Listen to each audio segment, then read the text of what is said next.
right, and welcome to the Courtenay Turner podcast. I'm your host, Courtenay, and I'm super passionate about moving and thinking. On this show, we are going to dive into all things health, fitness, personal development, lifestyle, and political, sociocultural. I've always been fascinated by people, and I love learning from the experiences and stories of others. This has been a treat for me, and I hope this is enjoyable and useful for you. As always, if you have any questions, comments, or any way that I can make this a better experience for you, please don't hesitate to reach out. Well, I'm so excited to have you here. I'm so excited to be here. Thank you for having me. You're welcome. Yes. So I want you, the listeners, we met like, was it a year ago now? A year ago, a little over a year ago. Yeah, you were visiting. You didn't live here. Didn't live here. Yeah. We did a workout and then we did a lifting session afterwards. Yeah. So it was so exciting that you're here and possibly staying. Yes. You're here for a definite time. So tell us a little bit about like your story. Like, how did you get into fitness? Like, what were you doing before? Was this always part of your life? Yeah. Oh my gosh. I always say I've always been attracted to movement to some capacity. My mom put us in dance when we were really young. We lived a really great active childhood. And then once like grade school hit, I got right into sports at a young age. So basketball, volleyball, softball, high school basketball then, and did some intramurals in college. And then it was really during my like early 20s where I'm sure so many people go through this, where you're kind of out there on your own for the first time and like, okay, I've had this structure my whole life, but now I have my new corporate job and now I really have to be disciplined about what I'm doing, and it's not so set up for me. Right. So early 20s, I really started to just tap into different things. So that was when like HIIT workouts became popular, and I ran a lot in my mid 20s too, which is a story I'd love to share at some point throughout this conversation, because it was a very pivotal moment that created a lot of how I look at movement now. So interesting. Just started discovering new ways of moving. Running was always something that I kind of leaned on, not doing so much distant in my early younger years when I ran cross country, but this was when I wanted to start training for a half marathon.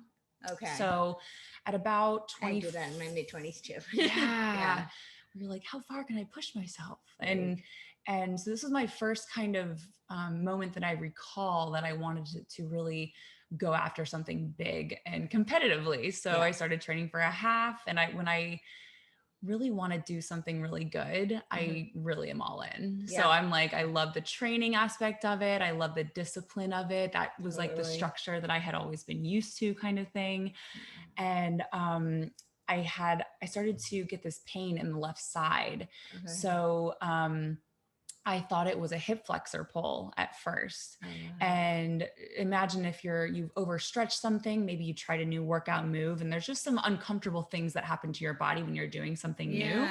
So I just kind of ignored it. And I just, even though it's like, that was my body's indication of saying, oh my gosh, like something's going on. Why don't you look at me, body? Or like, you got to check this out. So I just ignored it, kept running. And it went on for a couple of weeks, and I was like, okay, I think it's time to check this out. Ended up going to the doctor to get an MRI, and he came back and said that it was a femoral neck stress fracture, which could not be picked up on an X-ray. They actually, even before the MRI, they did a little PT work on it, moving it around, which was ultimately like probably hurting it even more. So I got the MRI back, and the doctor, I remember I was at work and I got the call. He's like, you'll have to get surgery, and be careful. If you fall, you might break your hip. And this is me at 25 years old. It was that severe. So it was like a stress fracture, and you can get them anywhere in your body where you have bones. So like it starts as like a little crack in your bone, and it just kind of expands like a crack in a windshield. But that created like a lot of pressure. There's a lot of inflammation. My leg was like starting to swell up because it was getting so bad. Wow. But I ended up going home to Columbus, Ohio for surgery. And it was a surgery. I have 3 pins in my left femoral neck. And now Do you still have those pins? Still have them in. Oh, wow. Yeah. So stainless steel pins Yeah. on the left side forever. And it doesn't cause me any pain now at all. But that really great. opened the doors to set the foundation of you can't just do one thing of that one kind of movement. Right. It's time to find strength in other ways. So it really was the beginning of like everything after that and leading up to It now. was like your journey. It was beginning of my movement journey. Yeah. So at the time you were working like a corporate job. Yeah. Okay. What were you doing? Job. I was working in New York. Actually, this is all in New York. I'm from Columbus, Ohio, but moved to New York right after college. And I was working at the time, it was a startup tech firm. So I was working in HR and, you know, getting used to the New York hustle bustle and everything. So that's what I was doing at the time, and just trying to find my way as a young professional in the big city, girl from Midwest, like trying to live the big life and do it all. So totally. I lived in New York for all of my 20s. Yes. Pretty much. Yeah. Yes. And I love that about you too. Yeah. It's like something about it, just wanting to always be like pushing boundaries a little bit. Right. You know, yeah, totally. There's something out and here. And it's a very fast-paced lifestyle. So like, was running for you at that time, was it just like the thing you felt like you needed a physical release and it was like your go-to? Was that what it was for you? Yeah, it was. And so I'd always, my dad ran as we ran with him growing up. So you kind of have these memories of that. I was also trying to find some kind of movement. I was in a 4-year relationship at the time. And he was not active. He was not into anything fitness related. I mean, we really lived the party life, for lack of a better way to say it. New York City, your 20s? Yeah, totally. Exactly. You get me. So we did a promoter. I know all about it. Well, he was best friends with promoters. So. So you know. So we lived a similar life. So I was always trying to find a way to balance that. I'm like, I know I feel good when I'm active. So let me just run my face off, because that's all I knew, you know? And I would try classes. I would try classes in New York. We belonged to a gym. I got a trainer because I did a little bit of weightlifting stuff. It was a release because the relationship also was turning to be pretty terrible. So it was, it ended up being very toxic relationship. So he, you know, deep down caused me a lot of stress. So I wanted to try and hang on to my roots as best I could. So I think that also kind of pushed me to try and find some kind of like positive outlet that made me feel good. And in the meantime, in the background where I was living with him, it just wasn't a thriving environment for me in the end. So yeah. Gotcha. Yeah. So you said that having the injury kind of opened the door to explore other things. How did that journey, like, how did that begin? Yeah. So, had the injury, recovered from the injury, which the stress fracture, I had the surgery. I think I was on crutches. I was on like a non-weight bearing plan for like 8 weeks or so. So I couldn't put any weight on it while it was healing. So I healed at home in Columbus, Ohio. But I remember. Did you have to take time off from work? I did. I was on like one of those disability plans. Oh, okay. I had luckily it's like the time of like, you're so grateful that you set yourself up with insurance and a good stable job during these times. So I had time off. I think it was like up to 10 weeks or something like that. So it was a long time and I felt good about that. But I was in Columbus and I remember at the time I just I had to be sitting there. So it caused me to slow down for like the first time ever, especially living that hustle bustle life. And so I remember even like going on walks, like on my crutches, like being like, okay, this is my pace now. So I got to get used to it. And that you take in surroundings differently when you're slow down, you know, if you are on a leisurely walk on the beach or, you know, in a new city, you just look at things way differently and you're kind of forced to. But I remember even, so that caused me to think a little bit differently. And then I remember doing things like I could do things from like the waist up. So I was doing like crunches and things like that, just to arm stuff however I could. I remember I could, that was, you know, non-weight bearing stuff. So I remember always wanting to move my body. But it really, after I healed, you know, I couldn't go right back to running. So what was I going to do? It was then I discovered Pilates. So I started getting kind of into Pilates classes. And saw really amazing results from really switching it up. And then after that, I started taking some yoga classes. So that was like my first introduction into the yoga world and the breathing and how calming it can be and beneficial. Still wasn't fully on board with yoga yet because I think I was still in this like must do this aggressive style. But I started just to invite those practices in to explore them a little bit when I was in New York. And then I moved back to Columbus when I was like 28. So a few years after the injury, a few years after I stayed in New York, just to like, you know, finish things up, whatever, you know, things I had going on there. I still had a really good job at the time. And then I moved back to Columbus and I moved into an apartment right above a yoga studio. Oh, wow. You're like, okay, here's my opportunity. I was like, dive in. But it was like there's a lot going on that move back to Columbus too, where still, as we are all still always trying to discover ourselves, I was really in a point of like, I'm moving back from New York, the place that I thought that I would stay for forever, you know, in that young mindset of like not wanting to kind of go back, take steps back. But that's what I was doing. And it was for a really good reason, I think too, because the boyfriend and I ended up breaking up. I was just trying my hardest. I was grinding my wheels in New York, trying to make something work for me. And I was just like, there was something speaking to me then. I was like, I think this is my time and something's calling me to just go back home for right now to heal even more from the toxic relationship and then just trying to find myself a little bit more. So it was kind of funny that I landed an apartment above a yoga studio that I started going to right away. Wow. Yeah. Something very auspicious about that. Yeah. So started going to yoga most days of the week. And I even took breaks from like going to the HIIT classes that I was going to at the time and just was really finding myself in different kinds of movement and strength with the yoga stuff.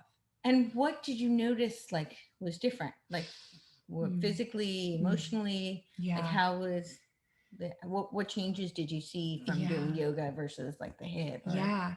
I think the biggest thing in thinking back was that I went into yoga at first because it's movement of my body. I love that. So but it was the approach I took at the beginning that is so drastically different now and the reasons why I do yoga.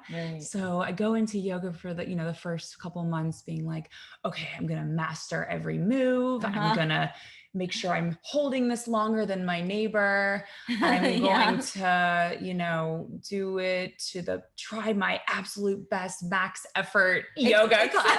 Because I feel like everybody does this, right? Like you go into yoga and you're like, I'm going to be the best yogi. And like, it's literally the antithesis of the definition of yoga.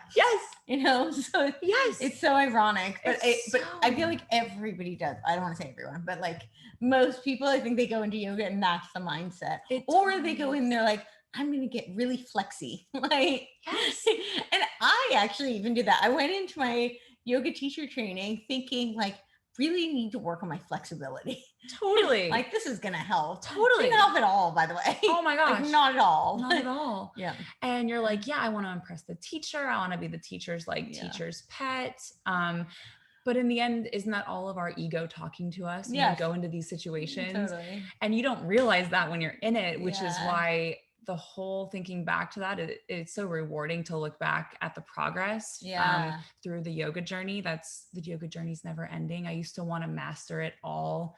And I still do have that personality about me. I love to reach new heights, which is a big theme of what I'm building now in my new business and everything. But um, it required me to slow down, to start to listen to the thoughts in my head that like I never had before, you know? Yeah. Like when you're feeling stressed, when you feel like some traumatic events have happened in the past, we are all really good at taking action and doing, but I never was in that being state before like I was. Right. So this required me to come to stillness, which is like what I hold so valuable right now. And some amazing yoga instructors that I actually saw recently here in San Diego a few weeks ago were some of my first yoga instructors. Wow. So inspiring. And so I was able to connect with them now, which was really powerful to see them at this stage versus when I started yoga 5 or 6 years ago.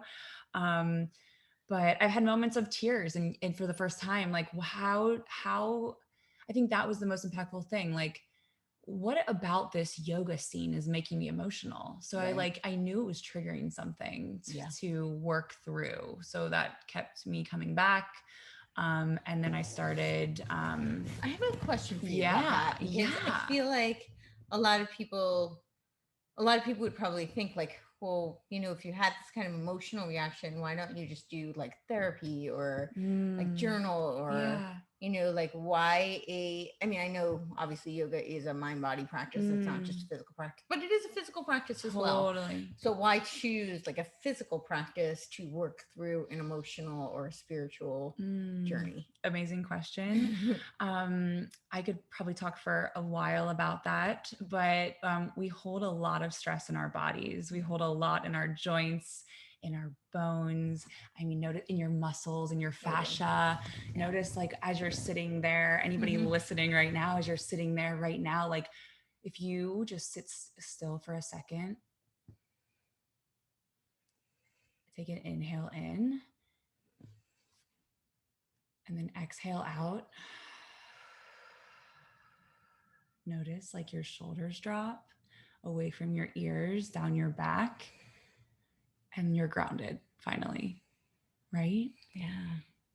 You can come into such a still place through recognizing that first grounding, but also you notice where you're holding tension, which is why movement is so powerful to work it out of your body, like to move fluidly and slowly on certain days. But then if you want like an aggressive, like crazy workout, we do that together. You need that. But any movement is beautiful.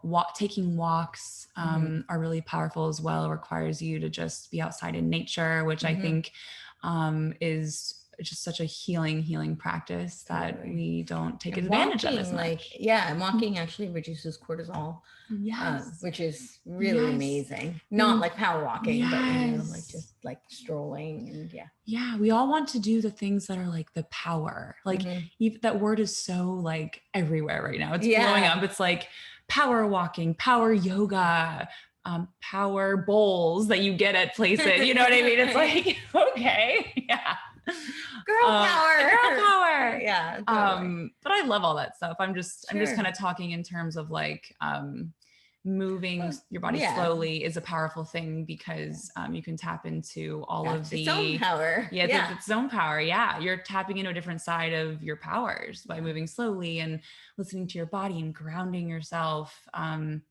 not holding so much up here like in your head kind of thing, which we do so well. We all are thinkers. We've talked about this. You have so many thoughts that come into your head. I think it's like 80,000 thoughts a day.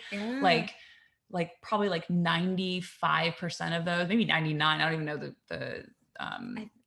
it's really high that are negative, like don't mean anything. It's like the ones that come in. It's over 90%. So like, it's just one of those things where I think movement for me helps me get the negativity out of my body and out of my head so that I can like find clarity and formulate things that are meant for me. So that's one of my answers on that. Awesome. I love it. So you went from yoga and you were kind of really immersed in that. Immersed in yoga, became a teacher shortly after that, so I did kind of a 2-year program to become a yoga instructor. Oh, wow. Where I went away to Belize for my first 100-hour course. So it was a week-long intensive out in Belize, which was so amazing. Just being breathtaking. I've never been. I've seen pictures. Yeah.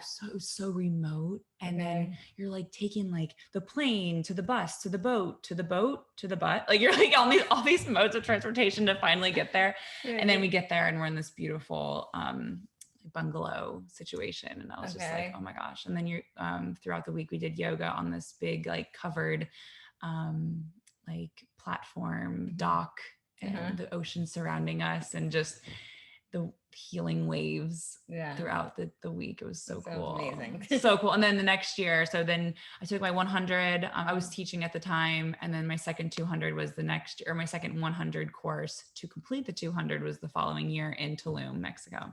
Okay. Which another magical place. Yeah.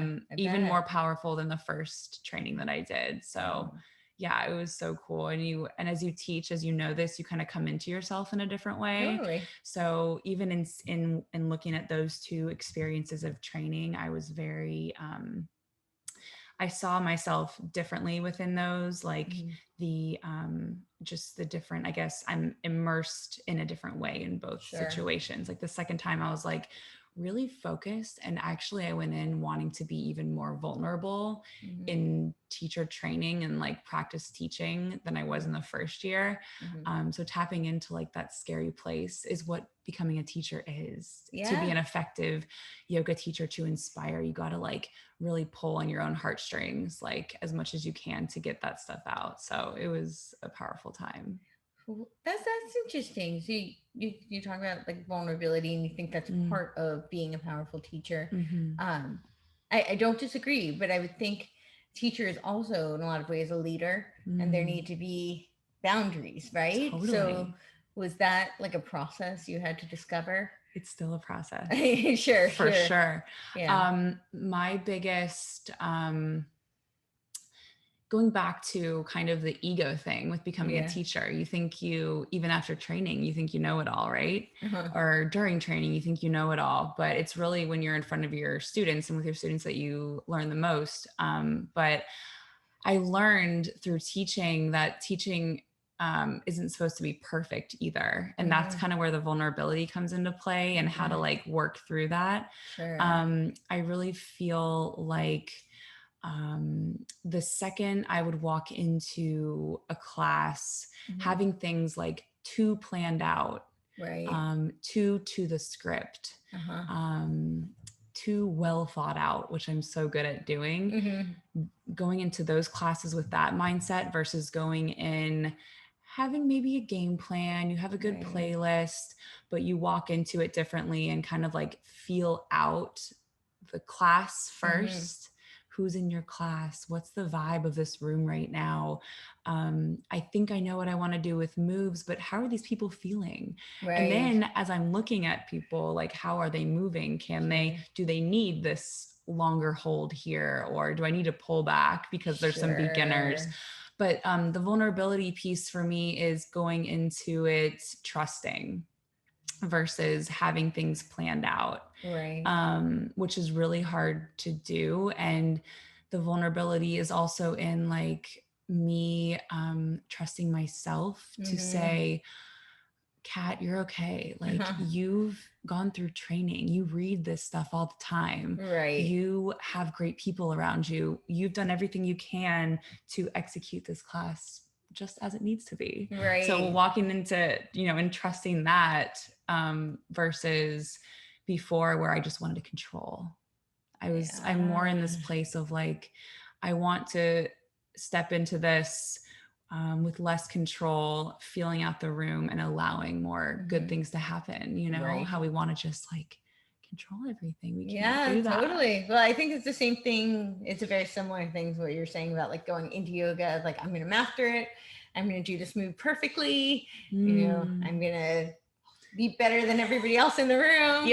And it's a very similar thing you're talking about with teaching. So both of them are like trusting that you are where you are. And that like that's part of the process. Totally. And I think we all want to be like in a certain place in our lives. But the second that I realized that that's what I needed to do for myself, I keep going back to that when I'm ever stressed out, if I'm ever trying to control a conversation or a class or a project, like I need to open it up a little bit and like let these things in. You know, I'd rather, I have the best ideas and inspiration and creativity when I'm not so like putting pressure on the outcome.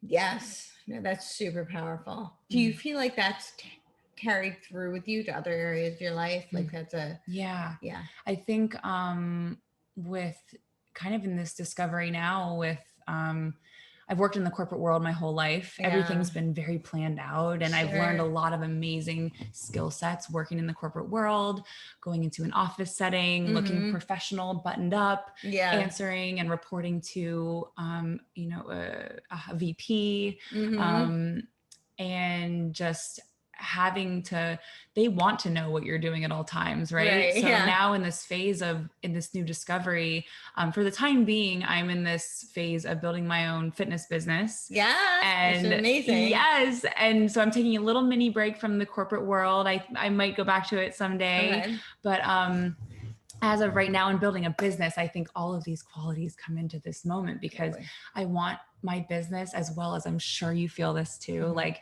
don't you want others to be inspired first and to be like my best self? I need that clarity. And so I keep tapping into that vulnerability with my story writing. And I can't write when I'm under pressure, like too much. I know there's deadlines and things we have to hit, sure. but like, if I just am like in my flow, Balancing like the inspiration versus productivity, it's a really like it's like a seesaw. It is such a seesaw, and Yeah. and you have to be disciplined, which is the thing. And like I teach my clients right now that of course we want to you know, have whatever goal and outcome that it is, and the ultimate outcome is for you to find ease in your life with your lifestyle, with these health habits that we're implementing into your life. But that means discipline too. You need to have the discipline, and you need to be assertive. Kind of going back to your question about like, how are you vulnerable, but how are you a leader and a teacher and holding yourself together like that? There is a balance, but there's a way to have both. And it's about balance. And I know we hear that a lot, but you have to find that little flow and balance within yourself, because everybody's different in all of that. Totally. Yeah. And each situation will be different. Yeah. I want to talk a little bit about your business. It's super exciting to me because I remember when we first met and you were really just starting. You were still working in corporate. That's why you were visiting. Yes. And you started with this what was it? Fit on the Fly. Fit on the Fly. And I love that. I love where you're going with it now too. SOAR is awesome too. That's also a really cool thing about like entrepreneurial ventures is watching that evolution and journey. But I want to ask you a little bit about like, so you started with this kind of, it was really like an adjunct to your corporate life because you were traveling so much. Yes. And so, you know, correct me if I'm wrong, but it almost seems like it was like this, you know, personally gratifying as a way for you to tap into, you know, finding like mindful living and healthy lifestyle while you're on the go. And then to be able to inspire others that they can do that too. Because a lot of people, you know, that can be very stressful. Traveling is stressful. And, you know, corporate life can be very stressful. So finding the balance with that. And then the lockdown happened, right? The lockdown. The lockdown. And so I want to hear a little bit about your transition with that. Oh my gosh. Yeah. So it started, like you said, I was working in corporate and I was always trying to find the balance, back to that word again, of working the corporate world, traveling a lot, loving every corporate event I went to, every project I was put on. I was coming into these just wanting to do it all there and really do a really good job. But I also love my fitness life at home, and I loved my routine at home and getting up for classes in the morning and feeling strong and then going into the office. So I found myself, it was like I for the first like 6 months of this role, I found myself like, oh my gosh, I can't balance it all. I don't know how to do it. But I I kind of hit that rock bottom point with it all, you know, when you just feel like when we're so in our routines and then some kind of interrupter happens, there's like a little bit of a growing pains period. So I feel like I went through that. And then I was like, you know what I'm going to do is just start showing this more on social media, my struggles with it, and then taping my workouts, sharing my workouts. So it kind of started there, and trying to come up with a system for myself, trying to come up with like thinking along the lines of you can be fit wherever you are, you know, not just in the comfort of your home and your routine. And that is more challenging. So not to interrupt you, but I want to touch on this a little bit. You said you just started by sharing your experience. What prompted that? Because was it like cathartic for you to share it with others, or was it intentional? Did you want to inspire others? Did you think, oh, if I'm struggling, what? Because I would think, you know, a lot of times when we struggle, I mean, everybody has their different way of coping, but like, I can think for me, the last thing I would think is, oh, I want to share this. Yeah, I know. I just go back to, if I'm experiencing this, someone else has to be, or how can I stay connected to my friends back at home in their classes? How can I keep up with them while I'm on the road? I can be just as competitive with them, where I would sometimes even do the workouts that our gym was programming and do them on the road and post it and be like, hey guys, like I'm doing this right with you, like have a great weekend kind of thing. So hoping to inspire back at home, just trying to stay connected really. And that's what social media really is all about. I think there's ups and downs to social media. I go through moments with it. But I really think it's a powerful tool to inspire people that are looking for an outlet, or looking for inspiration, or looking for ideas on things, or like-minded people kind of thing. So, I love that you were saying you were traveling, so I guess you were feeling a bit alone and disconnected, and that was your way of reconnecting, which was really resourceful of you. Yeah. So I mean, I have a great family. I do have great friends, but it's different when you're one of 5? I'm one of there's 6 of us kids. Yeah. Wow. Yes. All right. Okay. So you're one of 6. You have 5 siblings. 5 siblings. Crazy. So yeah, and everybody's at different stages of their lives. We range from, my brother's 36 all the way down to 17. Oh my God. Wow. We're a busy bunch. Now we have little nieces and nephews that are just my little sweethearts. Oh. My little pumpkins. So yeah. So tell me more about the transition. Sorry, the transition into the business. Yeah. So huge inspiration came from where I was at with work and wanting to feel good when I'm at work too. Like I went through when you're on the road with work, you feel so like kind of just, you need to step up more in a different way, going to events late night and getting up early and being on point, where like I would be out late drinking, which is, entertaining, and then have to wake up for a meeting. But over time that wore on me, and I'm like, I'm not showing up as my best self. Like I feel like I'm missing good business opportunities and conversations, feeling like crap the next day. What else can I do to shift my my life on the road and how I approach that, so that I can, ultimately help my business more, help my corporate job business more. So that's kind of how this developed. And then I started writing my ebook, and it was kind of all my little philosophies and habits that I picked up on the road.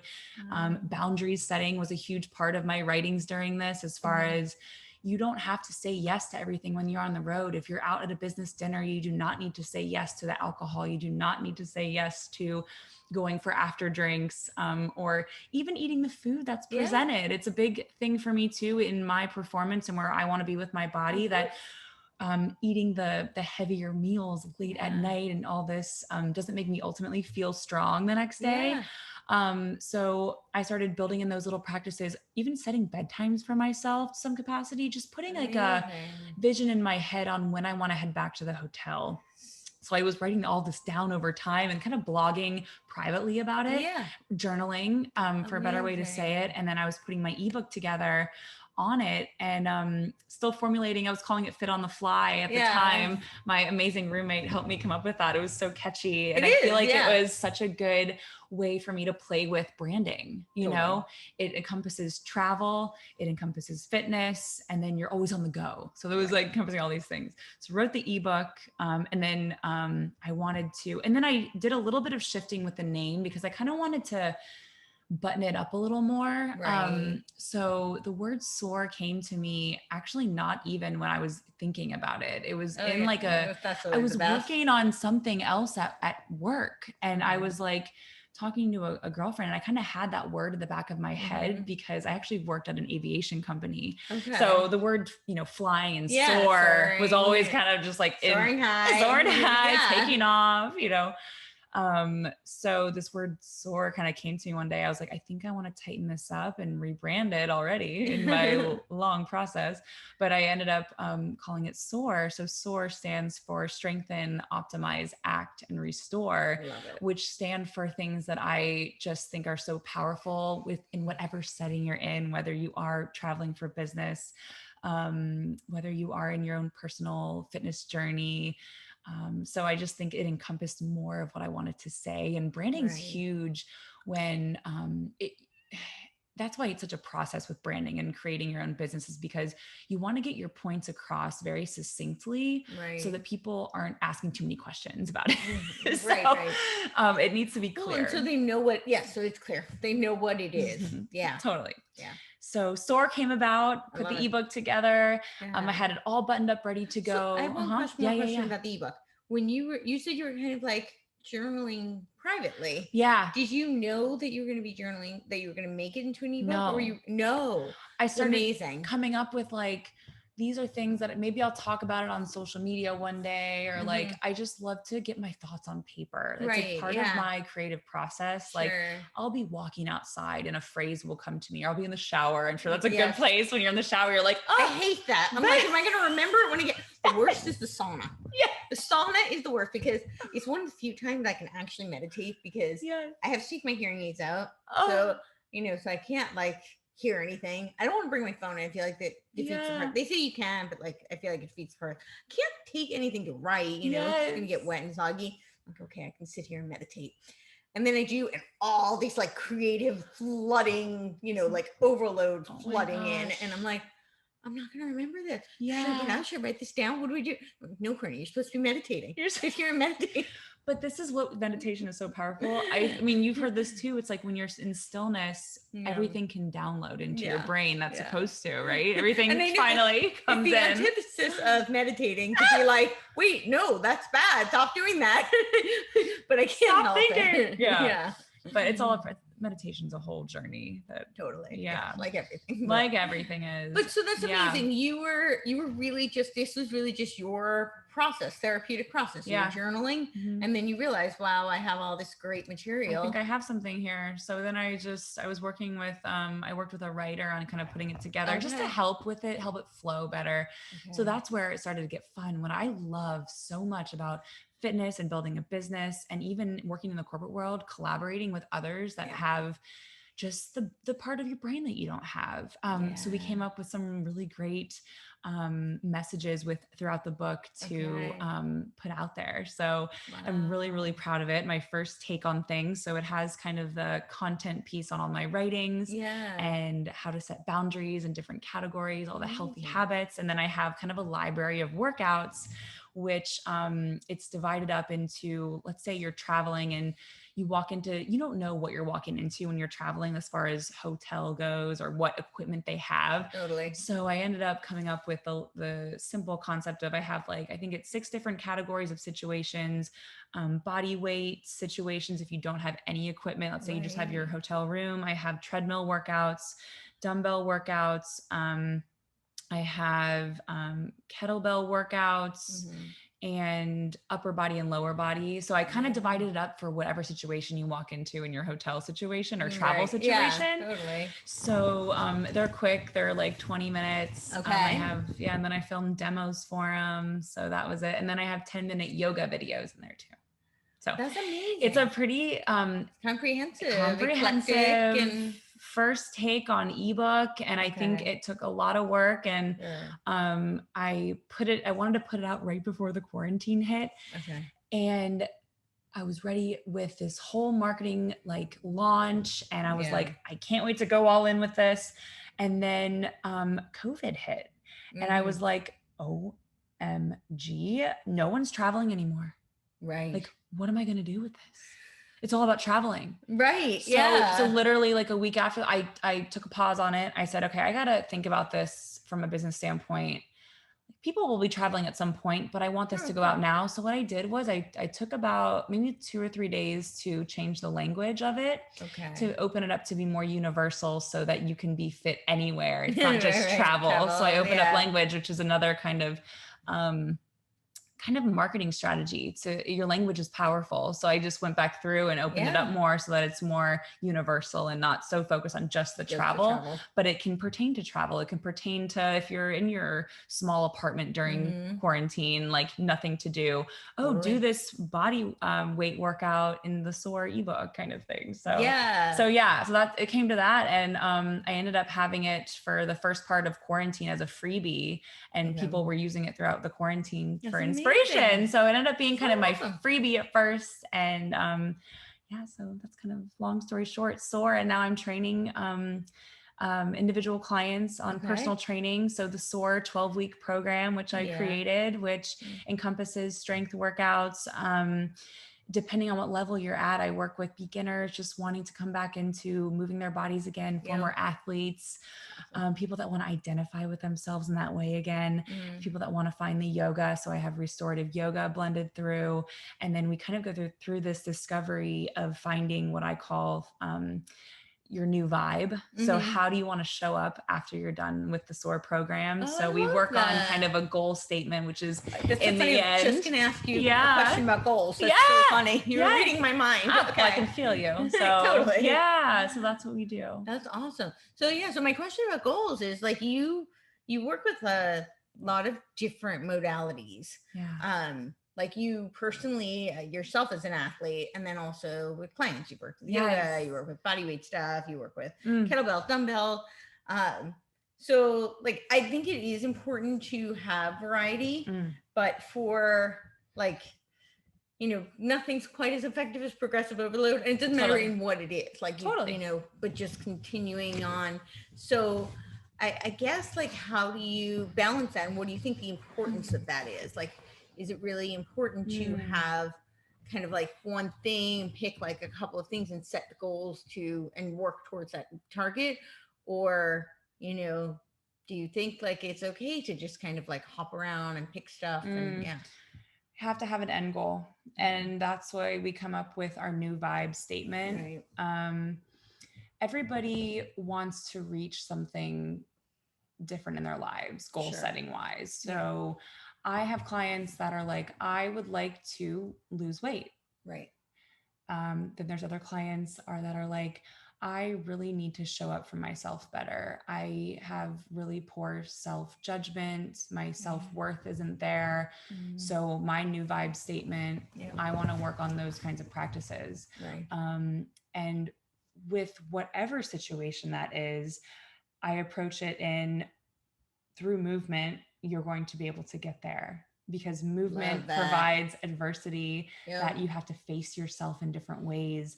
And when you move your body and get those endorphins going and that adrenaline pumping, like getting your mind ready for that hard workout, it's like you're prepping yourself for real life. So with whatever goal they have, I know that they will find it in this program, and we will uncover those things individually though. And everybody's journey is slightly different.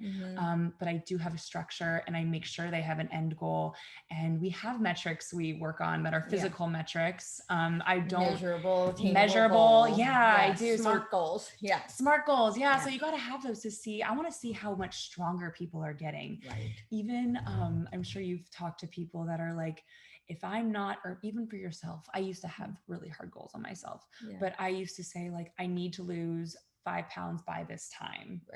How I restructure the mindset there, and I'm sure you're similar, is like, when you are focusing on becoming stronger, all of the goals fall into place, Right. you know? So I think it's good to have a time stamp on it. Just put it out there. Just so it's not so far off that you don't work towards it. Totally. But I'm like, if you're focusing on the strength and focusing on you know, the max effort or whatever workout it is for that day, don't focus on, I have to work hard so that I lose this 1 pound this week. Right. It's like, let's just focus on the here and now, being present, bust my ass in this workout, lift heavier. Let's focus on that goal weight of the day kind of thing. Right. And your goals are going to fall into place when you're focusing on the bigger picture of it all like that. So I'm really curious about like people's perspective, like either for yourself or people you've worked with, on taking the focus off of something like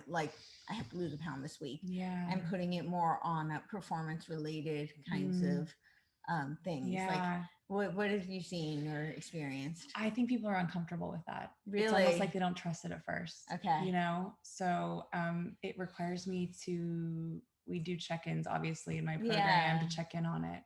Sure. And to see what their mindset is like, to gauge stress levels on that is huge, because you know that if you're putting stress on your body, you're creating more cortisol in your body, and your body holds on to it. So you ultimately with that don't get closer to your goals either. Right. But people's reactions are, depending on where they are at coming into the program, are very different. If I have an athlete that is kind of in the mix of things, you know, kind of is, can work out on their own, maybe have been exposed to that mindset. Obviously it's easier to get them back to having, it kind of enforcing that. I hate the word enforcing, but like just, you know, enhancing that in their heads again. Sure. But people are uncomfortable with it because I think our culture like puts that in people's heads that you need to, you know, think that way to be successful, or have that way of thinking to be successful. And like, what I anymore say is like, what's sustainable? Like, this is not a crash diet course. You've probably always done crash diets, right? Or not you, I'm saying you as in my clients, the collective. Absolutely. So like, it's very much a part of our culture. It's a part of our culture. So let's find that ease, that balance, but it requires discipline, like I said, and it requires discipline with your mindset. That's another thing that we work on a lot, is every week a different mindset practice and different theme every week that we talk about and how it can relate to the program that we're in. That's amazing. I love it. When you see people have that shift, what is that like? I love, so we are all in touch individually, of course, on an individual basis on an app that we're using. So I can program their workouts in.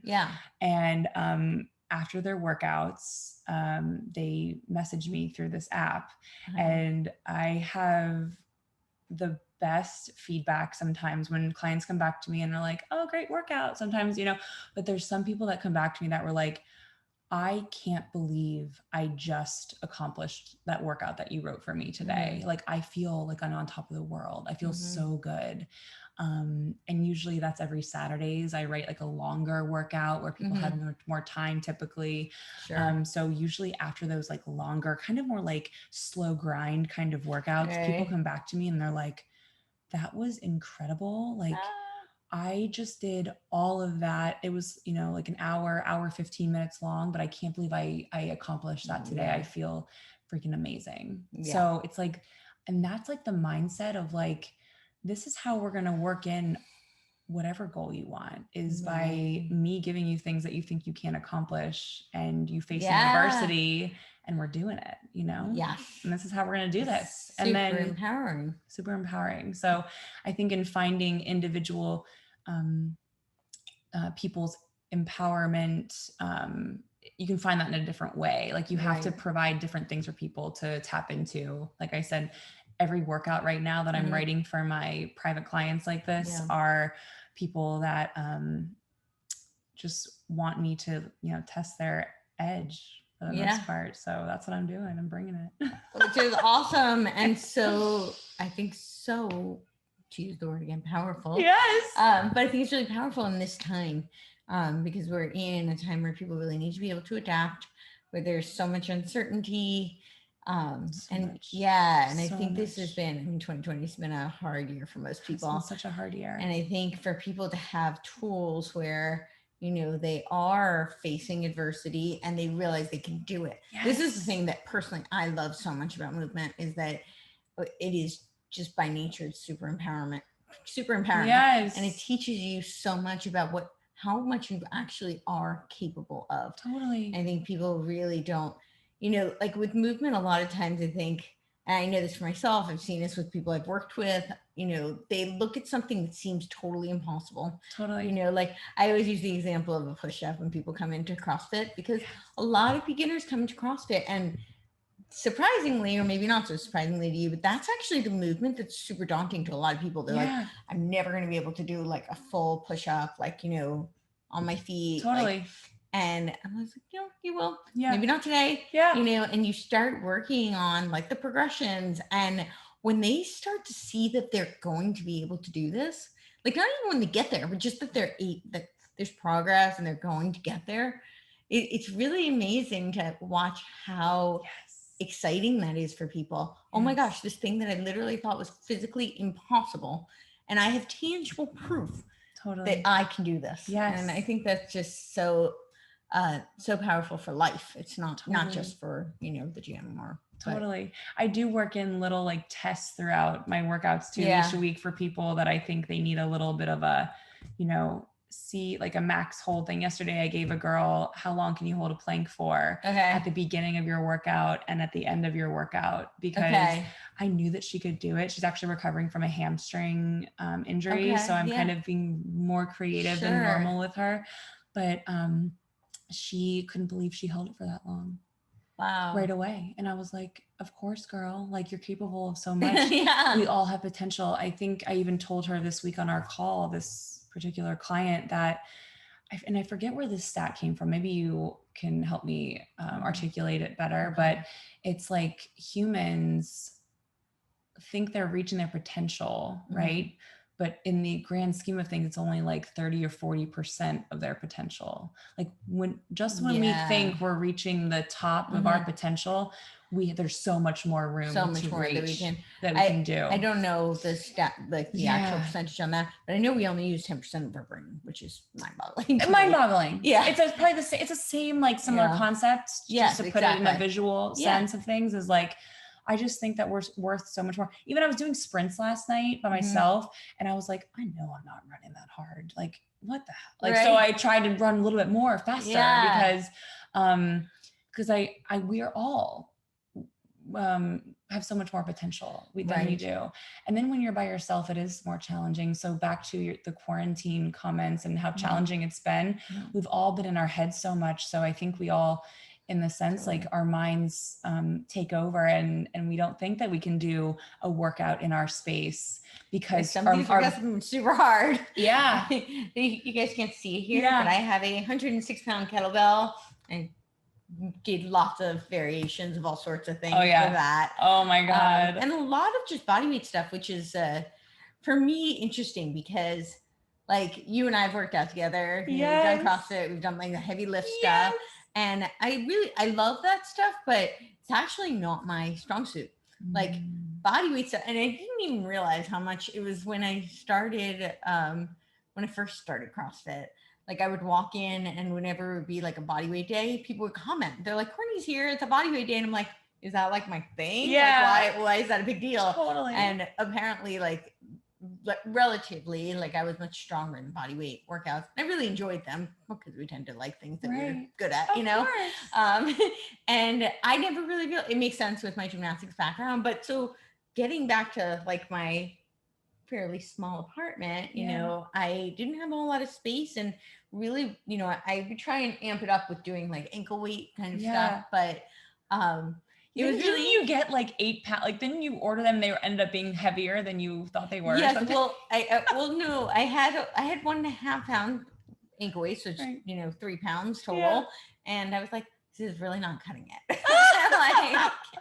That's like, I gotta we gotta up the ante here. Oh yeah. So I went on Amazon. Well, I went on everywhere, honestly, but there was like a massive shortage of any type of fitness equipment during the lockdown. Totally. And so I couldn't find ankle weights other than like 1.5 pounds, which I already had, or 1 pound, you know. And so I found ones that were 5 pounds each.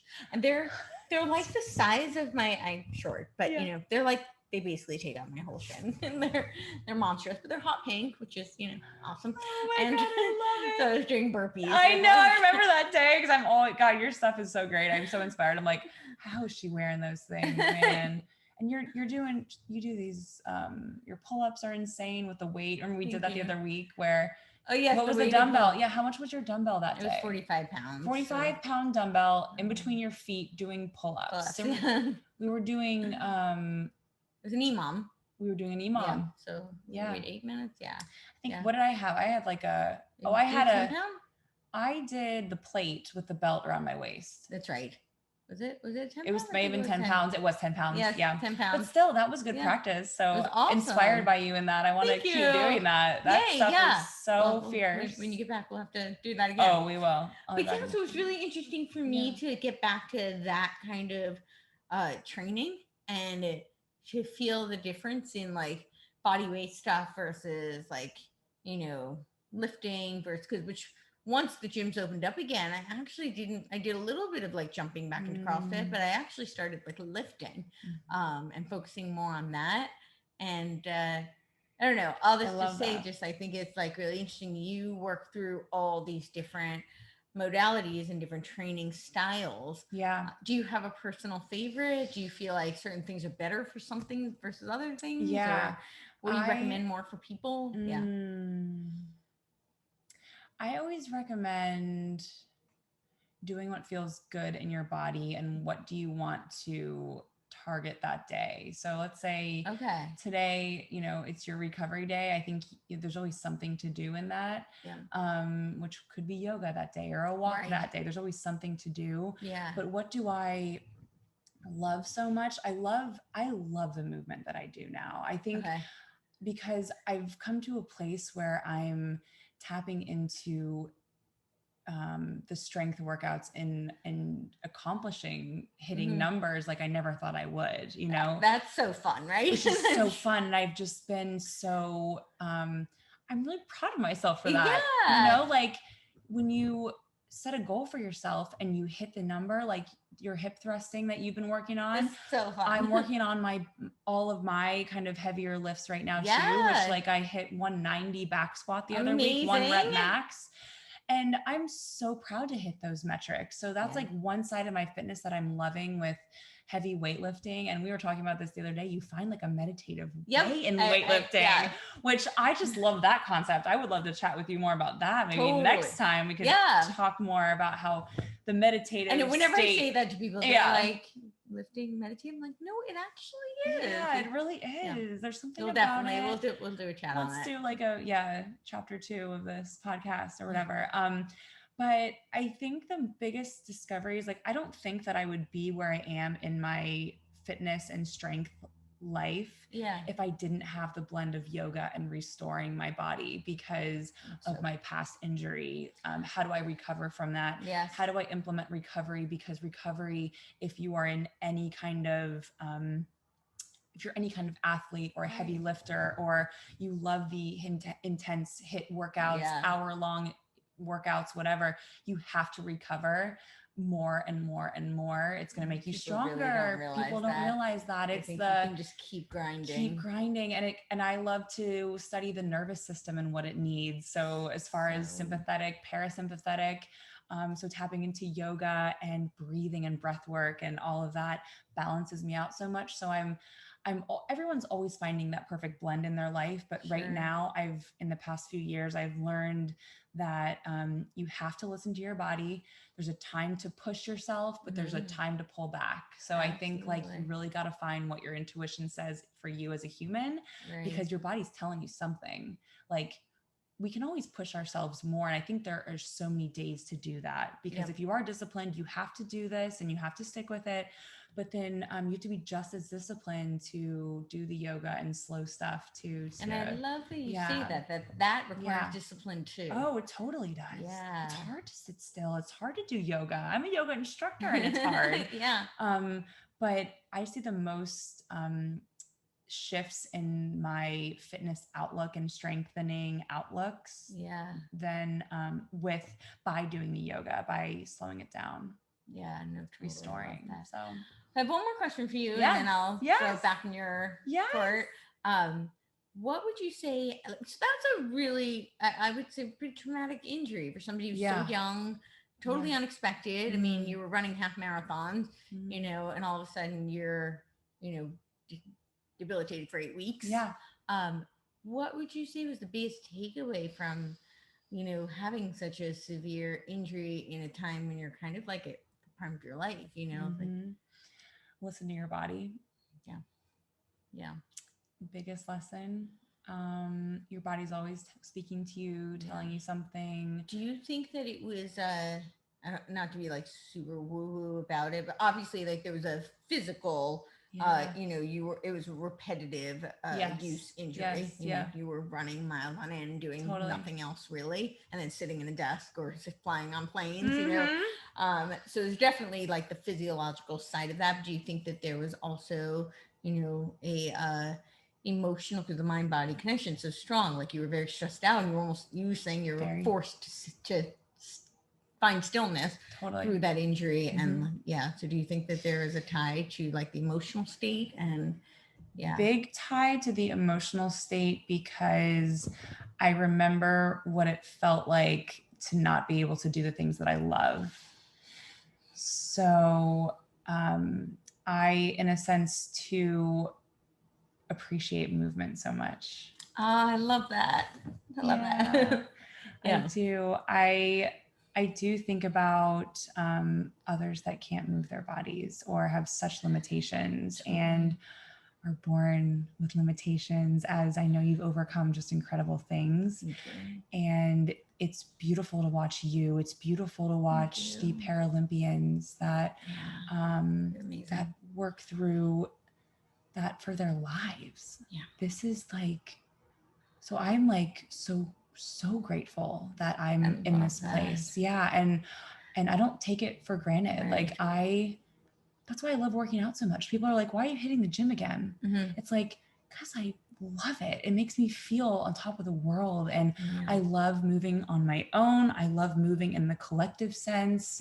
I love reaching new heights. I love, and I appreciate that about it.